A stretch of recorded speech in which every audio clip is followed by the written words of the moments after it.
Coba bayangkan, setiap pagi ada miliaran anak di seluruh dunia yang berangkat sekolah. Mereka semua punya satu kesamaan, membawa tas ransel. Isinya bisa bermacam-macam, mulai dari buku, pensil, botol minum, sampai jajanan kesukaan. Tapi pernah nggak kamu bertanya, dari mana asal mula tas ransel? Apakah sejak dulu memang dibuat untuk anak sekolah? Ternyata tidak, sejarahnya jauh lebih panjang. Di video ini kamu akan tahu sejarah tas ransel yang mungkin jarang diketahui orang.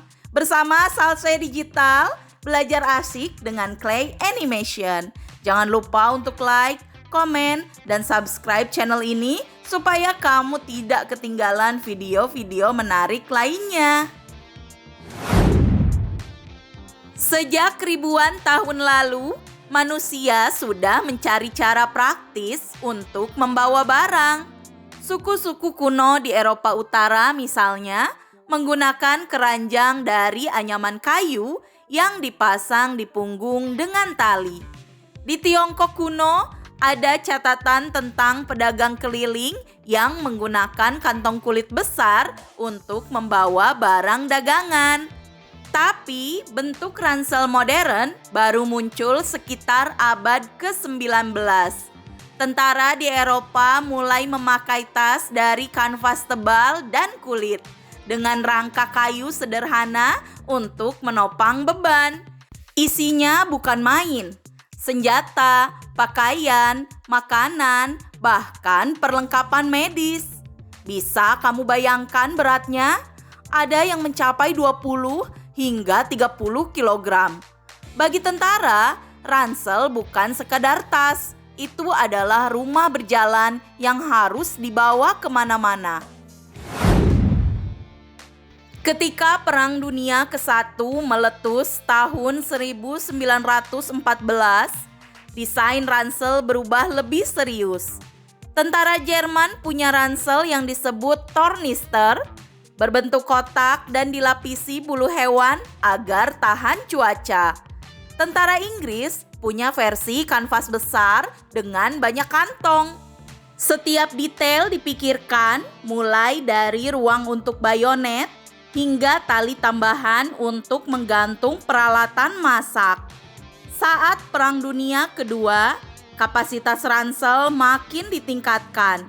Bayangkan, satu prajurit bisa membawa selimut, jas hujan, cangkir logam, bahkan surat dari keluarga. Semua tersimpan di punggungnya. Setelah perang usai, ransel tidak ditinggalkan. Sebaliknya, masyarakat sipil mulai meliriknya. Pekerja tambang, petani, dan pendaki gunung memakai ransel karena tahan lama dan bisa membawa barang berat. Tahun 1938, seorang pendaki Norwegia bernama Ole F. Bergan bahkan mematenkan desain ransel dengan rangka logam yang revolusioner. Rangka ini membuat beban terasa lebih ringan karena terbagi rata ke tubuh. Bagi para pendaki, ransel adalah penyelamat. Dengan ransel, mereka bisa membawa makanan, kompas, peta, dan peralatan survival tanpa harus kerepotan. Jadi bisa dibilang, dari medan perang, ransel mulai menaklukkan pegunungan. Baru di tahun 1950-an, ransel mulai masuk ke dunia pendidikan. Di Amerika Serikat, buku pelajaran semakin tebal dan jumlahnya makin banyak. Anak-anak tidak lagi cukup membawa tas tangan kecil. Mereka butuh sesuatu yang lebih kuat. Maka, ransel militer diadaptasi jadi ransel sekolah. Bentuknya sederhana, tapi fungsinya luar biasa. Tentu saja, ada banyak cerita lucu di mana anak-anak sering jatuh tersungkur karena ranselnya terlalu berat.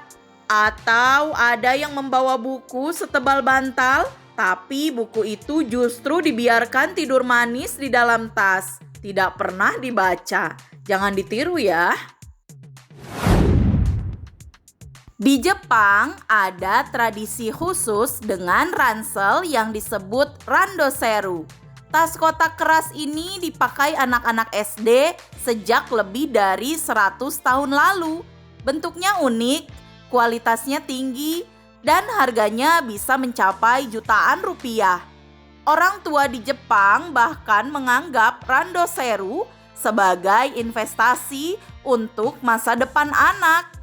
Di sisi lain, penelitian menunjukkan rata-rata berat ransel anak sekolah bisa mencapai 15% dari berat badan mereka. Tidak heran, banyak murid yang mulai mengalami sakit punggung sejak kecil. Siapa sangka, benda kecil ini bisa begitu berpengaruh ya pada kesehatan.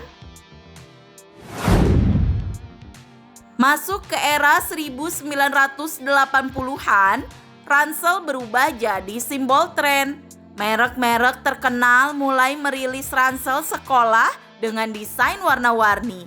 Sejak saat itu, ransel tidak lagi sekedar tempat penyimpanan buku, ia juga jadi bagian dari gaya hidup, bahkan fashion statement.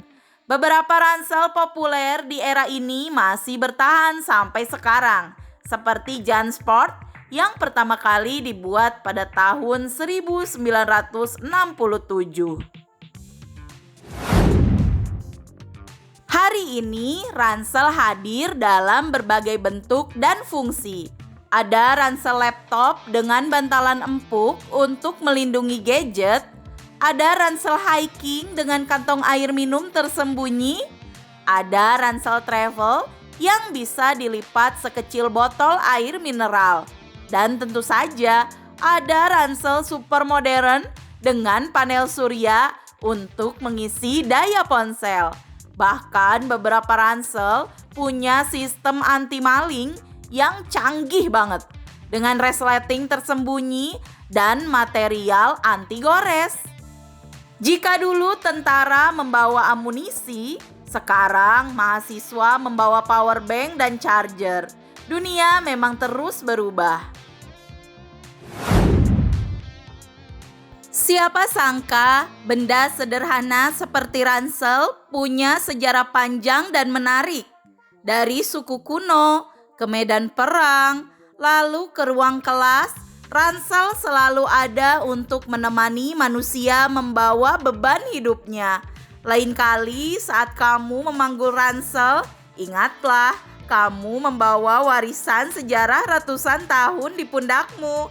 Sekarang aku mau tanya, kamu suka pakai ransel atau tidak? Kalau kamu suka pakai ransel, barang-barang apa yang biasa kamu masukkan ke dalamnya? Tulis jawabanmu di kolom komentar. Dan jangan lupa untuk like, subscribe channel ini, share juga video ini ke teman-temanmu supaya teman-temanmu jadi tahu fakta-fakta unik yang mungkin jarang diketahui. Sampai jumpa di video-video selanjutnya bersama Salshe Digital, belajar asyik dengan Clay Animation. Dadah!